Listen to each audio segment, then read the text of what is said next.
NTPC 2024 के लिए 4 महीने की रणनीति। 4 महीने की मेहनत में आप एक गवर्नमेंट जॉब ले सकते हो। इसके लिए आपको एक वीडियो पूरा देखना पड़ेगा। आप मेरी बातों को फॉलो करना और मैं आपको टारगेट बताऊंगा, जैसे जैसे आप कंप्लीट करना, आप 4 महीने में भी एक सरकारी कर्मचारी बन जाओगे। ठीक है, थोड़ा वॉइस का मैनेज कर लेना। मैंने माइक नहीं लगा रखा, मेरे पास माइक नहीं है। ठीक है, देखो हम इस वीडियो में क्या क्या डिस्कस करेंगे। देखो, एक तो पोस्ट डिटेल के बारे में बताऊंगा, इसकी सैलरी के बारे में बताऊंगा, एग्ज़ाम पैटर्न कैसा है सबको पता होगा, लेकिन फिर भी थोड़ा सा डिस्कस कर लेंगे। ठीक है, सारे सब्जेक्ट की स्ट्रेटजी बताऊंगा, रिवीजन कैसे करना है, नोट्स कैसे बनाने हैं और मॉक टेस्ट कैसे देना है, उसके बारे में डिस्कस करेंगे। ठीक है, सबसे पहले बात करते हैं अपन पोस्ट डिटेल के बारे में। देखो, इसमें ग्रेजुएशन लेवल की और 12th पास अंडर ग्रेजुएशन लेवल की 2 तरह की पोस्ट होती है। ठीक है, तो इसमें कितने पद निकले हैं, इतनी वैकेंसी 8113 वैकेंसी है और अंडर ग्रेजुएशन में 3445 वैकेंसी आई है। एज लिमिट तो सबको पता होगा, 18 से 36, 18 से 33, लेकिन इतनी किसी को चाहिए। अपने को तो अंडर 25 जॉब लेनी है भाई, ज़्यादा भी हो सकती है लेकिन मैक्सिमम अंडर 25 वाले ही होंगे यहाँ पर, मेरे को पता है जब तक। ठीक है, देखो अब पोस्ट की बात करें तो ग्रेजुएट लेवल वाले में टिकट सर्विस सुपरवाइज़र होता है, स्टेशन मास्टर होता है, ट्रेन मैनेजर होता है, टाइपिस्ट होता है। ठीक है, इनकी सैलरी बेसिक तो होती है 35,400 और इन हैंड आती है 60 से 70 के बीच में, और इन दोनों की होती है 50 से 55 इन हैंड और बेसिक होती है 29,200। मतलब अगर ये बेसिक है तो इसकी ऑलमोस्ट डबल से थोड़ी सी कम आपके हाथ में आएगी। सेम ऐसे ही अंडर ग्रेजुएशन में 21,700 तो बेसिक है और 40 से 50 के बीच में आपके हाथ में आएगी। ठीक है, इन हैंड। अब बात करते हैं एग्ज़ाम पैटर्न की। सबको पता होगा कि 2 एग्ज़ाम होते हैं, एक तो CBT 1, CBT 2। CBT 1 में मैथ, रीजनिंग, जीके होता है, जनरल अवेयरनेस। 30 क्वेश्चन मैथ के, 30 क्वेश्चन रीजनिंग के और 40 क्वेश्चन जीके के। मार्क्स भी सेम है, 1/3 की नेगेटिव मार्किंग होती है और 90 मिनट आपको टाइम मिलेगा। आपका टारगेट क्या होना चाहिए इसके अंदर, 90+ मार्क्स लाने हैं। ठीक है ना, कैसे भी करके 90+ मार्क्स लाने हैं। ये भले ही क्वालिफाइंग है लेकिन सबसे ज़्यादा कंपटीशन यही होता है। आपको 20 टाइम जो स्टूडेंट होंगे उनको CBT 2 में लिया जाएगा। अब CBT 2 की बात करते हैं। CBT 2 में आपको सब्जेक्ट सेम है, बस क्वेश्चन की संख्या थोड़ी बढ़ा दी गई है, 35 कर दिए, 35 कर दिए। वहाँ पर 30 थे, 5 यहाँ बढ़ा दिए और 10 क्वेश्चन यहाँ बढ़ा दिए, मतलब टोटल 20 क्वेश्चन बढ़ा दिए। ठीक है, टाइम आपको 90 मिनट ही मिलने वाला है। तो आपको प्रिपरेशन CBT 1 के हिसाब से नहीं करनी, CBT 2 के हिसाब से करनी। आपको ये माइंड में रखना है कि 120 क्वेश्चन 90 मिनट में कैसे किया जाए। ठीक है, और यहाँ पर आपका टारगेट 100 तो मैंने लिख रखा है, आप चाहो तो 110 कर लो इसको, है ना। 110 से ज़्यादा आपका टारगेट होना चाहिए, तब कहीं जाके इतने आएंगे, है ना। इससे आपकी मेरिट डिसाइड होगी। यहाँ से 70% मार्क्स काउंट होंगे और 30% मार्क्स आपके CBET से काउंट होंगे। अब CBET क्या है, CBET है कंप्यूटर बेस्ड एप्टीट्यूड टेस्ट। इसमें आपको क्या करना है, आपके 5 टेस्ट होंगे। साइको टेस्ट 20 क्वेश्चन का एक टेस्ट होगा, मतलब टोटल 100 क्वेश्चन का टेस्ट होगा, जिसमें से आपको 42 मार्क लाने होंगे। ये मैंडेटरी व कंपलसरी, यहाँ पर कोई आरक्षण नहीं लगता, आपको 42 मार्क्स लाने हैं, मतलब लाने ही है। यहाँ से 30% काउंट होंगे और वहाँ से 70%, ऐसे करके आपका मेरिट डिसाइड होगी।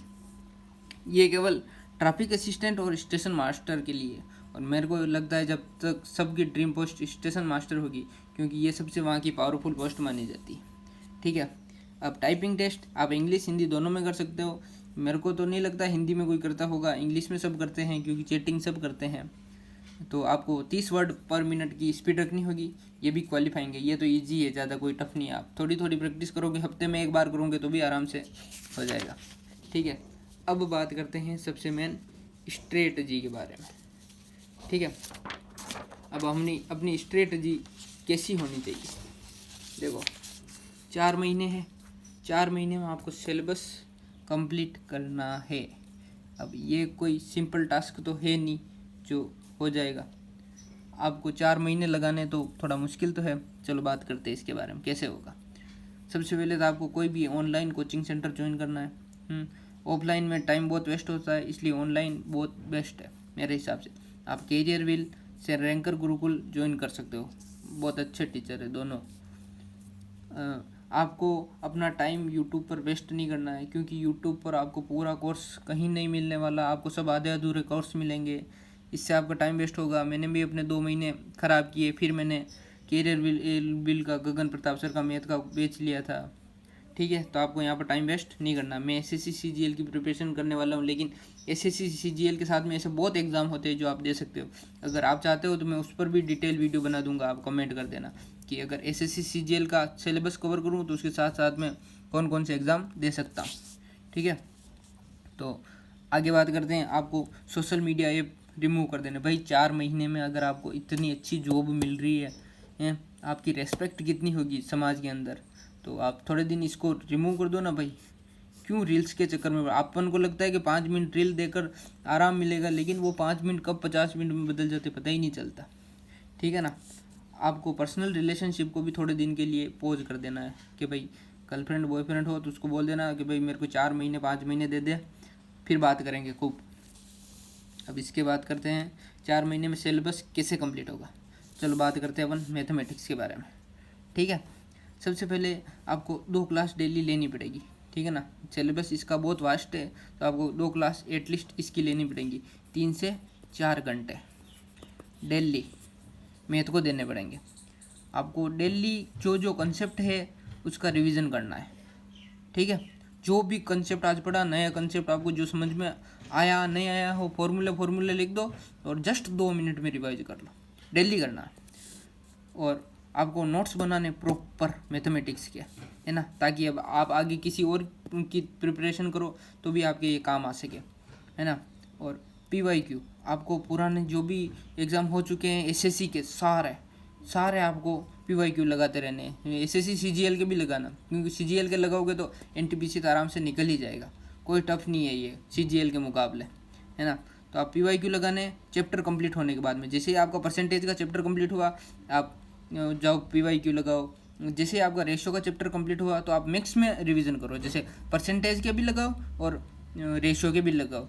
जैसे आपने ब्याज का ये कंप्लीट किया चैप्टर, तो आप जाओ उसके परसेंटेज के रेशो के तीनों के मिक्स में रिवीजन करो, बहुत ज़्यादा बेनिफिशियल होगा आपके लिए। अब आगे बात करते हैं कि रीजनिंग का क्या करें। ठीक है, ये सबसे इजी है भाई, इसको आपको पर डे केवल 1 घंटा देना है। 4 महीने में अगर आप 1 घंटा डेली देते हो तो आराम से निकल जाएगा, आराम से। ठीक है, मेक यूर ट्रिकी नोट्स, जहाँ पर ट्रिक लग रही है उसके नोट्स बनाओ, फालतू के बाउंडर नहीं बनाना। नोट्स की कॉपी इकट्ठी करने से आपको कोई फ़ायदा नहीं है, आपके बच्चे पढ़ेंगे बस उन नोट्स को, वरना ट्रिकी नोट्स बनाओ रीजनिंग के केवल। PYQ लगाओ, क्योंकि सारे क्वेश्चन PYQ में फंस जाएंगे।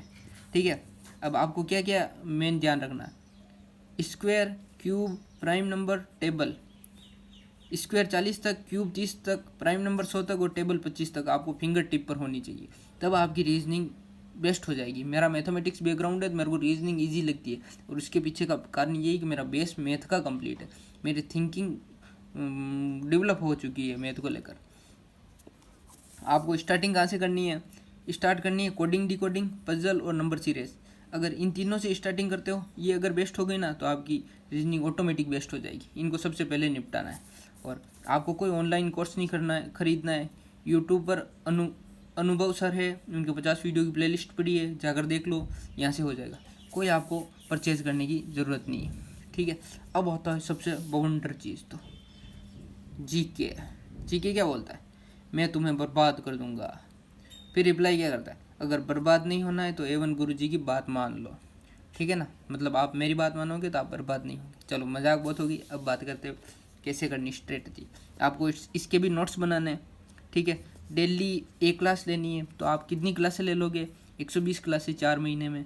इसका भाई संडे को भी आपको नहीं छोड़ना है।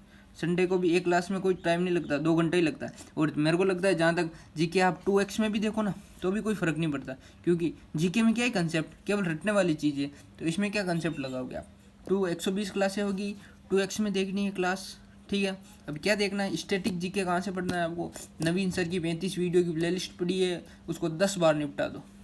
इतना नहीं हो तो भी जितना आप मैक्सिमम टाइम इसको पढ़ सको जीके को पढ़ना, क्योंकि ये सबसे ज़्यादा भाई वेटेज रखता है। ये आपको डुबो सकता है, ये आपको जॉब दिला सकता है। मैथ रीजनिंग सब करके आते हैं मेरे भाई 50 आउट ऑफ 50, मतलब जितने क्वेश्चन है 100%, 30 में 30 और 35 में 35 करके आते हैं। लेकिन सबसे वाट ये लगाता है ये सब्जेक्ट, ठीक है। इसमें आपको क्या करना है, 35 वीडियो की प्ले लिस्ट पढ़ी है, 10 बार पढ़ लो उसको, मैक्सिमम बार पढ़ लो भाई। 35 वीडियो एक बार पढ़ोगे पूरे महीने में, 35 वीडियो एक महीने का टारगेट रखो, निपटा दो। अगले महीने में 35 वापस निपटा दो, 4 बार रिवीजन हो जाएगा। टॉपिक वाइज PYQ लगाओ, बुक कौन सी है लूसेंट को रट लो, ठीक है। और कोई बुक लिस्ट फॉलो नहीं करनी आपने, बहुत आती है कोचिंगों की, लेकिन लूसेंट से बेस्ट कुछ नहीं है और सब इसमें से फंस जाएगा, ठीक है। अब करंट कहाँ से पढ़े, करंट लास्ट 6 महीने का पढ़ लो, ज़्यादा हो तो और अच्छा है, लेकिन 6 महीने का तो एटलीस्ट पढ़ लो। यहाँ पर आपकी किस्मत होगी तो करंट हो जाएगा, किस्मत नहीं हुई तो नहीं होगा, क्योंकि करंट का कोई सिलेबस नहीं है, कोई कुछ नहीं कह सकता। और इसके भरोसे भी नहीं रहना है कि भाई मैं करंट तो करके ही आ जाऊँगा। इसको ऐसे सोचो कि भाई किस्मत हुई तो मैं कर लूँगा, लेकिन छोड़ के नहीं जाना, ठीक है। कहाँ से पढ़ना है, कुमार गौरव सर वीडियो डालते रहते हैं, उत्कर्ष वाले सर, तो वहाँ से आप करंट को भी कवर कर सकते हो। अब आगे बात करते हैं रिवीजन कैसे करना है, ठीक है। अब सेम रिवीजन का भी ऐसी है, सिलेक्शन तो मैं ही दिलाऊंगा, क्योंकि रिवीजन नहीं करता जो बंदा वो सिलेक्ट नहीं होता। आपको सिलेक्ट कैसे करना है, जैसे मैथ के जो टफ कंसेप्ट आज आपने पढ़े उसको शाम को रिवाइज कर लो और लिख भी लो, शॉर्ट नोट्स केवल इनके बनाने, ठीक है।